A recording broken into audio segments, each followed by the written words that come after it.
3 cruzes queimadas. Um padre morto. Um coveiro em chamas. E um sino que não toca, ele grita. Um grito que ecoa dos tempos da escravidão, uma maldição que se alimenta de sangue. Você acredita em justiça divina? E se eu te disser que a justiça tem um nome, e um sino no lugar do coração? A maldição da capela sagrada. Cortando os canaviais que se perdiam no horizonte. O Opala 77, um monstro de metal grunhindo sob o peso dos anos, avançava com a fúria de um animal ferido. Dentro, o cheiro de gasolina queimada e café velho se misturava ao suor que escorria pelas minhas costas. Fevereiro no interior de Minas Gerais, um inferno na terra, perfeito para o tipo de trabalho que me trazia ali. O rádio do carro, um sussurro fantasmagórico, anunciava a morte do padre Elias na capela de São João. Autoridades descartam violência, dizia a voz engasgada pela estática. Um riso seco escapou dos meus lábios. Violência era o que sobrava naquelas terras esquecidas por Deus. A primeira pista surgiu na curva do cemitério. 3 cruzes de madeira, recém-plantadas, com as pontas queimadas, como se mãos incandescentes as tivessem tocado. A mesma marca que vi no caso de Pirapora. O Opala freou, a poeira vermelha envolvendo o carro como um sudário. Meus dedos traçaram as marcas negras, um pressentimento gelado percorrendo minha espinha. Na cidade, o barbeco do Zé pulsava com vozes embriagadas, um oásis de luz e calor em meio à névoa. Foi lá que o vi pela primeira vez. Rafael Tavares, Fael para os íntimos, sentado no canto mais escuro, um caderno de capa preta aberto sobre a mesa. Olhos que viram demais, postura de quem não queria ver mais nada. Procurando fantasmas, doutor? Perguntei, puxando a cadeira sem cerimônia, a Taurus. 38 batendo na madeira. Fael ergueu os olhos lentamente. No caderno, desenhos que fizeram meu estômago embrulhar, figuras aladas com bocas cheias de agulhas. Não são fantasmas, corrigiu, voz suave como faca embainhada. É algo que se faz passar por santo. O cheiro de carne queimada invadiu o bar antes do grito. Do lado de fora, o corpo do coveiro ardia em pé diante da igreja, mãos erguidas em súplica, como o padre na foto do jornal. Nas palmas abertas, palavras carbonizadas, o primeiro de muitos. A chuva fina sibilava ao tocar a pele chamuscada do coveiro, criando redemoinhos de vapor. Me ajoelhei, a mão treinada para não tremer, mas ali, diante daquela cena impossível, os dedos formigavam. Não toque nele. Fael puxou meu braço, olhos escuros refletindo as labaredas. A marcação não é para nós. No chão de terra batida, símbolos desenhados em cinzas. Latim? Perguntei. Pior, respondeu Fael, abrindo o caderno negro. São assinaturas. O que matou o padre e o coveiro está se exibindo. A casa da costureira era um cubículo de taipa com cheiro de arruda e linho. Maria do Carmo, 20 e poucos anos com olhos de 50, apertava contra o peito um livro encapado em tecido. Ele disse que eu deveria queimar isso, sussurrou, mostrando páginas rabiscadas com sonhos premonitórios. Na entrada de 12 de janeiro, uma frase se destacava: sonhei que o anjo de bronze chorava sangue sobre a capela. Padre Elias me disse que era pecado olhar para o rosto dos anjos. Fael examinou o livro contra a luz da vela. Nas margens, números imperceptíveis formavam coordenadas. O cemitério dos escravos, murmurou. Maria cruzou os braços sobre o ventre, como se protegesse algo. O estrondo ecoou pela praça central. O corpo do mercador Silva jazia irreconhecível sob a estátua de São Miguel Arcanjo, derrubada inexplicavelmente de seu pedestal. A espada do arcanjo havia atravessado o peito do homem pela costa, como se o santo tivesse girado 180 graus antes de atacar. Não é vingança divina, observou Fael, voz gelada. É teatro. Alguém está encenando um julgamento. No bolso do morto, um bilhete amarelado: o justo pagará pelo pecador? A lua cheia tingia de prata as lápides inclinadas do cemitério dos escravos. O vento assobiava entre as cruzes de madeira podre, carregando o eco de sussurros antigos. Fael indicou uma sepultura afastada, marcada por uma pedra irregular. Nas bordas, o mesmo símbolo.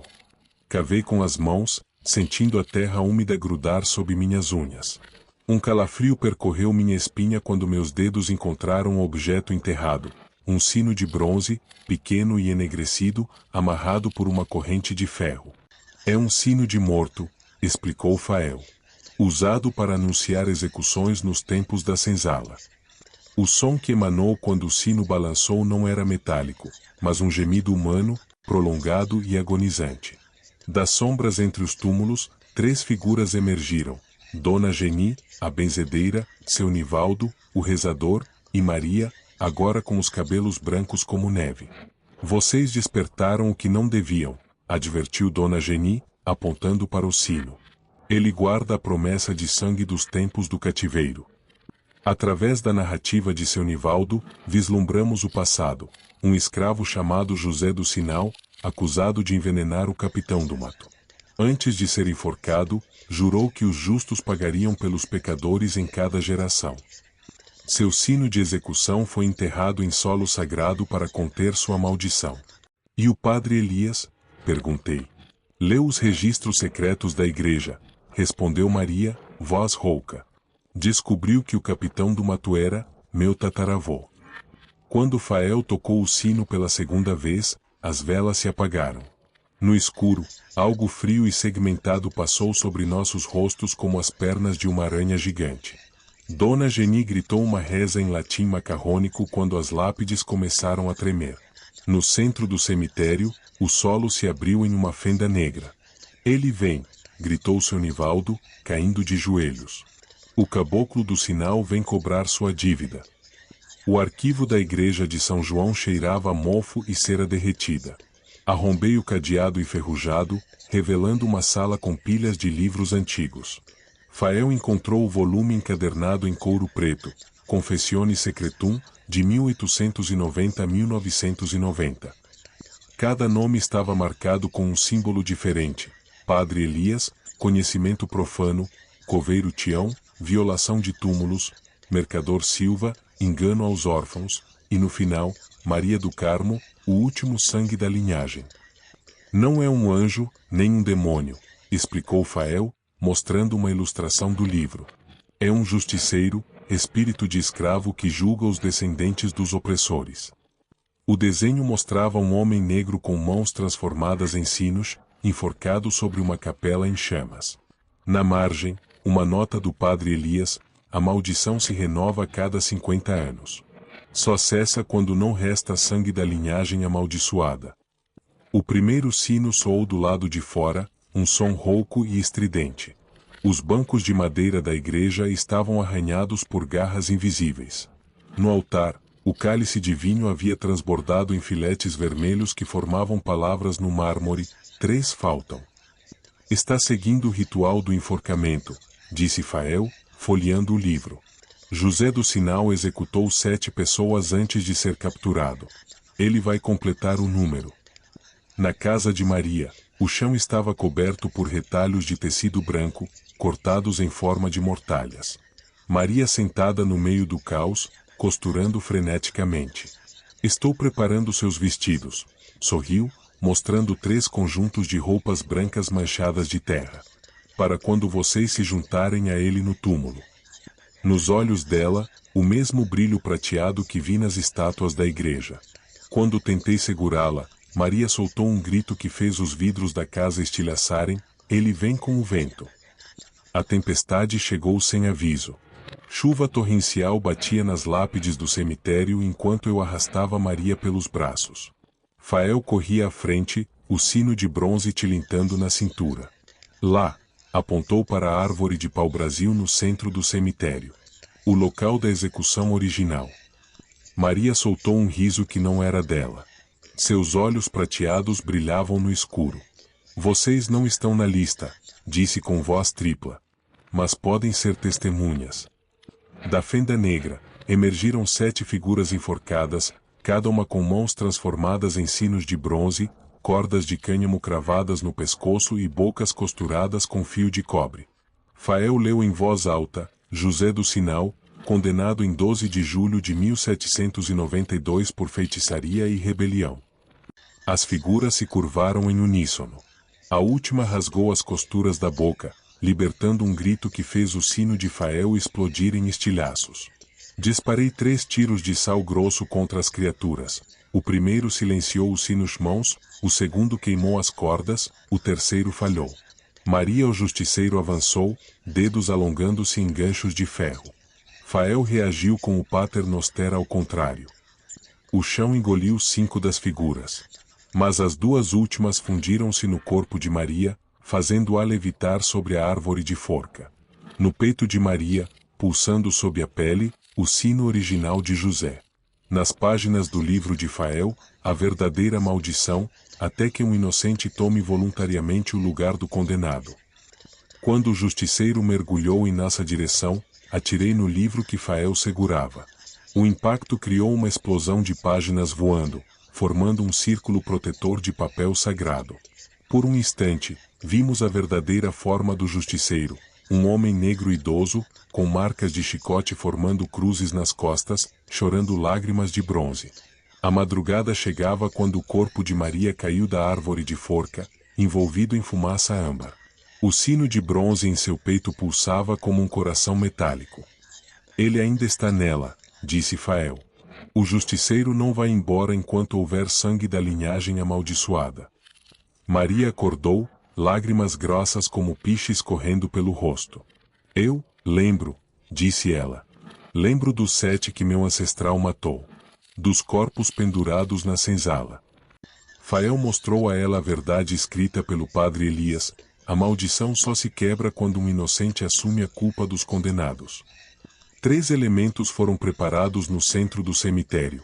O sino original, as 7 cordas e o sangue de Maria, misturado com terra do túmulo de José.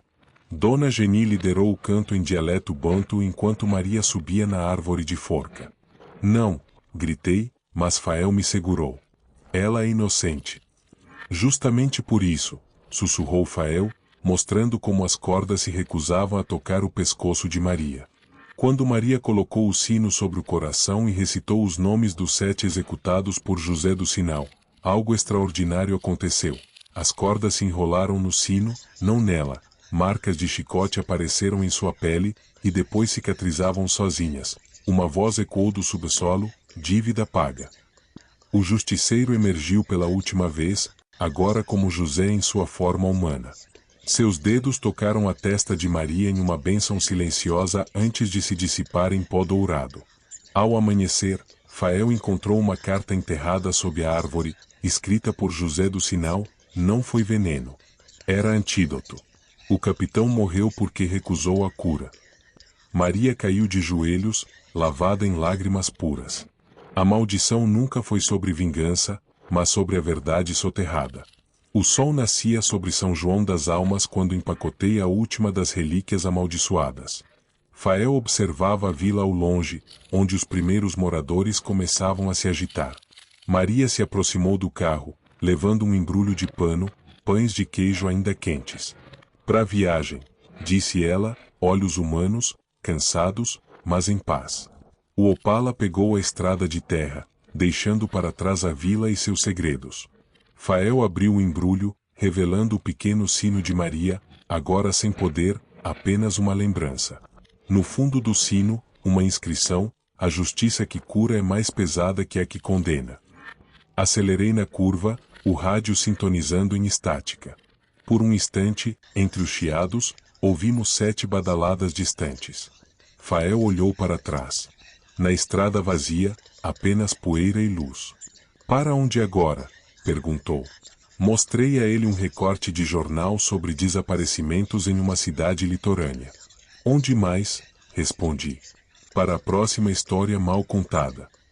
Opala desapareceu na estrada enquanto, na cadeira traseira, uma das cordas do ritual se movia sozinha por um instante, antes de ficar imóvel novamente. Se você gostou dessas histórias, inscreva-se no Câmara Secreta e ative o sininho. Porque esta foi apenas uma das muitas câmaras que escondem segredos sombrios, e o próximo mistério já está chamando por você.